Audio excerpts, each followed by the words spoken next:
Support comes from the Missouri Forest Products Association, committed to conservation and careful management of the state's forests to make them more resilient and better habitats for wildlife. ChooseWood.com.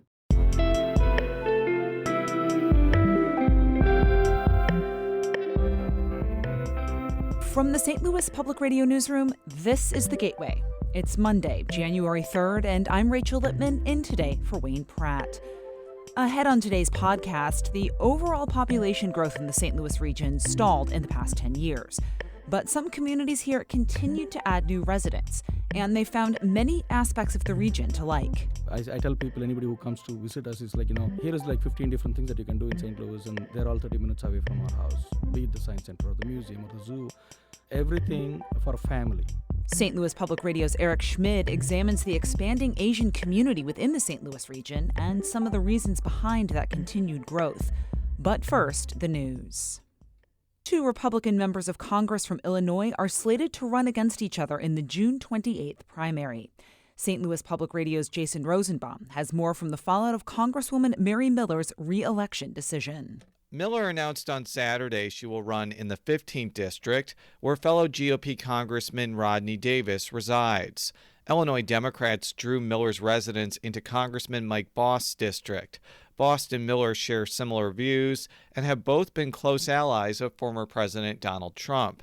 Trump is endorsing Miller over Davis. Davis voted to sustain President Joe Biden's wins in Pennsylvania and Arizona, while Miller voted to overturn them.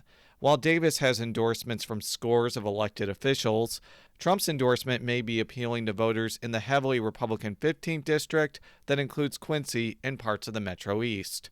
I'm Jason Rosenbaum, St. Louis Public Radio. A commission tasked with redrawing Missouri House districts is still trying to hammer out a compromise. Before Christmas, House redistricting commissioners sent a tentative Republican and Democratic map to Secretary of State Jay Ashcroft's office. It's a way to buy more time to resolve differences between the two sides. But Republicans on a Senate commission declined to submit two maps, contending the Missouri Constitution doesn't allow such a move. It's a view that Ashcroft shares. The plain language of the Constitution is a plan, and a map. And I'm not trying to be a judge, but I think you ought to just follow the plain reading of the Constitution. Appellate judges will draw the Senate map. They'll also draw the House map if commissioners deadlock by late January. A punishing surge in COVID cases has multiple local school districts adjusting their post-winter break plans. 5 on Your Side reports that 6th through 12th graders in Edwardsville will be remote for the first week of the spring semester because of COVID cases among the staff.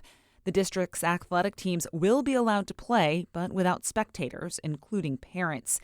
East St. Louis schools will also be remote until the 14th of January, and in Kirkwood, masks will once again be mandatory.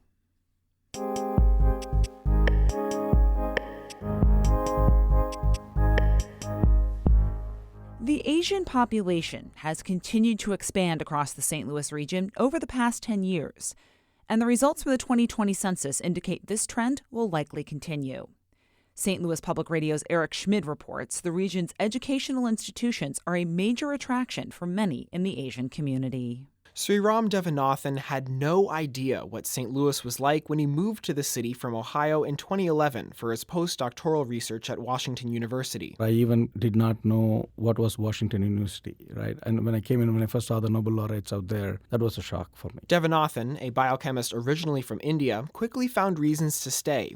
He says he wanted to add to what WashU and other regional organizations were doing to make scientific research tangible for everyday people. Cortex, BioSTL, and other organizations have put in a huge effort towards that translational path. Rick Shung had a similar experience. He came to the city from Chicago in 2014 for a PhD at WashU and wound up discovering something else about the region that captivated him. But then I realized that St. Louis is also a hidden gem of industry. We have rivers, rails. We have very good and also available industrial infrastructure. Sheng, who's from China, says he felt drawn to revitalize the industrial base in the region, and in 2018 he founded Volpus, a manufacturing research and development company.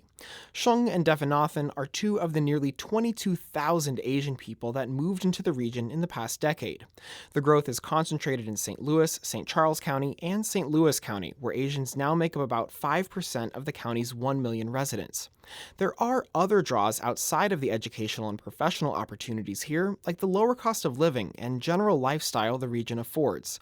Devanathan points to the range of activities that he can easily take his two sons to. I tell people, anybody who comes to visit us is like, here is like 15 different things that you can do in St. Louis, and they're all 30 minutes away from our house, be it the science center or the museum or the zoo, everything for a family. It's one of the aspects of the St. Louis region Thi Nguyen fell in love with after moving to St. Louis County in 2017. It's small enough that it feels really comfortable and that you can get to where you need to go, but also it has enough of that city feel where there's diversity, there's things happening. Nguyen identifies as Southeast Asian. She grew up near Dallas and has lived in Atlanta, San Francisco, and most recently Boston.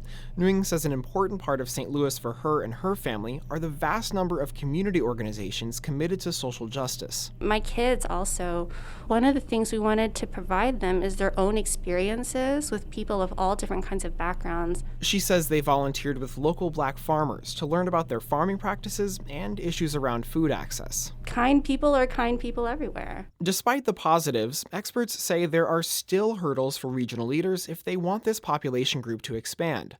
Sheng says he felt like it was up to him to search for a reason to stay in St. Louis. I sometimes feel I share a lot of the experience of other first-generation immigrants. That is, when they move to St. Louis, it really takes almost entirely our personal initiative to be part of the game. About 70% of Asian people in the St. Louis region are foreign-born, and only a little over half are naturalized citizens.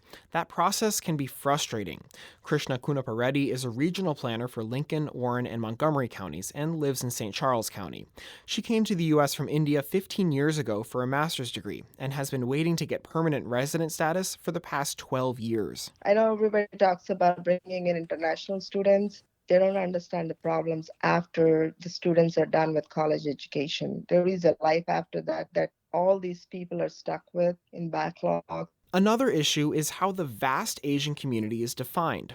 In more granular data, the Census Bureau includes counts for 20 specific countries, including East Asia, Southeast Asia, the Indian subcontinent, and ones that many people would likely say are the Middle East. Just because the census says that we are one group doesn't mean that we should be treated as just one monolithic group. Shane Propisal is a first-generation Thai American born in St. Louis.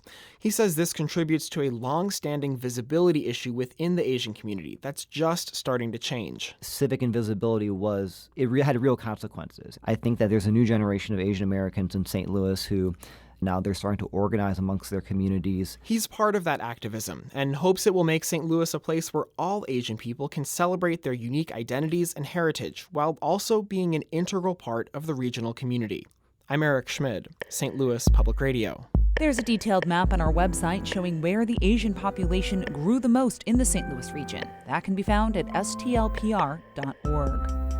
Fred Ehrlich edited today's piece from Eric. The executive editor of St. Louis Public Radio is Shula Newman. Music is by Ryan McNeely of Adult Fur. I'm Rachel Lippman, and from the St. Louis Public Radio newsroom, this has been The Gateway. Support comes from Missouri Forest Products Association, committed to sustainable and sound conservation of the state's forests, which support more than 41,000 Missouri jobs, resulting in a $10 billion industry. ChooseWood.com.